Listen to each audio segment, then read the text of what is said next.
जनसभा को संबोधित करते हुए केंद्र गृह मंत्री अमित शाह कहते हैं कि 3 चरणों में मतदान पूरे हो चुके हैं। पीएम मोदी ने 190 सीटों को पार कर लिया है। पीएम मोदी के नेतृत्व में भाजपा और एनडीए आगामी चौथे चरण के चुनाव में 400 सीटों की ओर बढ़ रही है। उसी लखीमपुर में अमित शाह जी थार की मार से 4 किसानों की दुखद मृत्यु हुई थी, बड़ा हत्याकांड हुआ था। उसी लखीमपुर में किसान आंदोलन जो दिल्ली गया था, लगभग 700 किसानों की शहादत हुई थी। और वही प्रत्याशी जिसके ऊपर आरोप है, जिसके बेटे के ऊपर आरोप है, आपने उसी को प्रत्याशी बनाया है। लखीमपुर की जनता आपको करारा जवाब देगी, देश का किसान आपको करारा जवाब देगा, देश का नौजवान आपको करारा जवाब देगा।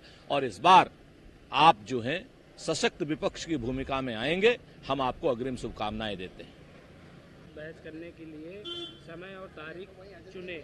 दोनों भाई बहन एक तरफ और भाजपा का प्रवक्ता एक तरफ। दूध का दूध पानी का पानी हो जाएगा। कांग्रेस मुद्दों से भाग रही है। स्मृति ईरानी जी, आप जैसे लोग, लाखों करोड़ों लोग हमारे परिवार को चुनौती देते रहते हैं। हम आपको चुनौती देते हैं कि आप प्रधानमंत्री नरेंद्र मोदी जी को किसी भी मंच पे तैयार करिए श्री राहुल गांधी जी से बहस करने के लिए। खुली बहस हो, दिन, समय, तारीख, जगह और चैनल भी आपका हो।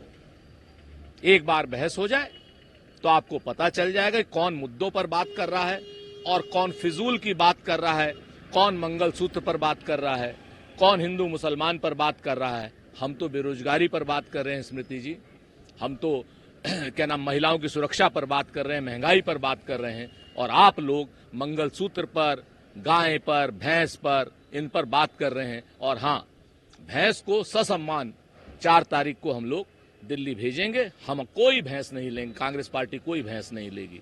और रही बात आपसे बहस करने की, तो हमारे यहाँ पर किशोरी लाल शर्मा जी प्रत्याशी हैं, श्री दीपक सिंह जी पूर्व एमएलसी हैं। आप उनसे जब चाहें, जहां चाहें बहस कर लें।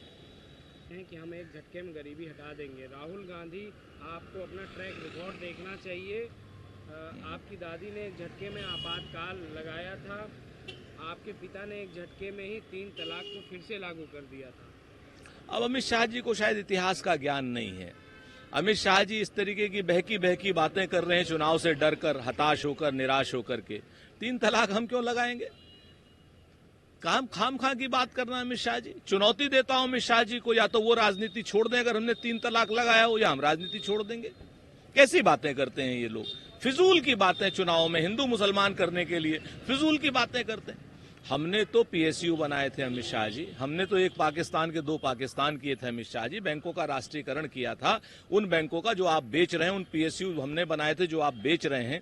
हमने तो हरित क्रांति लाई थे, हम लोग तो दुग्ध क्रांति लाए थे, हम लोग तो राइट टू फूड लाए थे, राइट टू एजुकेशन लाए थे, राइट टू इंफॉर्मेशन लाए थे, मनरेगा लाए थे। हम लोगों ने तो देश की गरीबी को खत्म करने का काम किया अमित शाह जी। आपके राज में तो 28 करोड़ से ज्यादा गरीब बढ़ गए थे। बिहार की जितनी मिलती है उसी पर वो भाषण देते हैं। बिल्कुल हैं, हमारे क्या नाम राजकुमार हैं राहुल गांधी जी, और आगे आने वाले उसमें वो हमारे राजा भी बनेंगे। क्योंकि राजकुमार राहुल गांधी जी जो हैं, उनको उनके माँ बाप ने राजकुमार की तरीके से पाला है। अब आप लोगों को अगर भिखारी की तरीके से पाला है विजय सिन्हा जी, तो अपने माँ बाप से शिकायत कीजिए, हमसे क्यों शिकायत करते हैं? जिस आदमी को परिवार ने जिस तरीके से पाला होगा वैसा बनेगा। आप लोगों को भिखारी की तरीके से पाला गया है, आप भिखारी हैं। और हमारा जो राजकुमार है, हमारे जो राहुल गांधी जी हैं, उसके परिवार ने, उसके देश ने, उसकी कांग्रेस ने अपने क्या नाम राहुल गांधी को राजकुमार की तरीके से पाला है, तो राजकुमार ही रहेंगे। Sir, Karnataka police Bengaluru police थाने में तलब किया है। निश्चित तौर पर जिस तरीके की भाषा का इस्तेमाल जेपी नड्डा जी और अमित मालवीय ने किया है, कानून प्रदत्त धाराओं में उनके खिलाफ कठोर कार्रवाई होनी चाहिए। और हमारी मांग है कर्नाटक पुलिस से कि जल्द से जल्द दोषियों को अदालत के सम्मुख प्रस्तुत करें। कहते हैं कांग्रेस के करीबी सहयोगी और राजकुमार राहुल गांधी के सबसे बड़े सलाहकार ने जो कहा है वह बेहद शर्मनाक है। कांग्रेस को लगता है कि वो पूर्वांचल के लोग चीनी जैसे दिखते हैं, और क्या देश के ऐसे चीनी को स्वीकार कर सकता है? कांग्रेस को लगता है कि दक्षिण भारत के लोग अफ्रीका जैसे दिखते हैं। यह शर्मनाक है। मोदी जी चुनाव की हार में मानसिक संतुलन तो नहीं खो गए, हमारी समझ में नहीं आता है। जिस तरीके की भाषा का वो लगातार फिजूल के मुद्दों की बात कर रहे हैं, बात करें ना कि आपने बेरोजगारी कितनी कम करी, बात करें ना कि 15 लाख रुपए आपने दिए कि नहीं दिए, आप बात करें ना आकर के एनएसएसओ के आंकड़े में बेरोजगारी की दर ऐसी बढ़ रही है कि लोगों को नौकरी उन्होंने मिलने की आशा ही छोड़ दी, प्रत्याशा ही छोड़ दी है। महंगाई की दर कितनी ऊपर है। आप अपने 10 साल पर बात करें, नोटबंदी पर बात करें, जीएसटी पर बात करें, चीन की सीमा पर बात करें, आप एक फिजूल की बात करने में माहिर हैं। जनता अब आपके फिजूल के मुद्दों से भरवाने वाली नहीं है मोदी जी, जनता आपसे मुद्दों पर जवाब मांगेगी।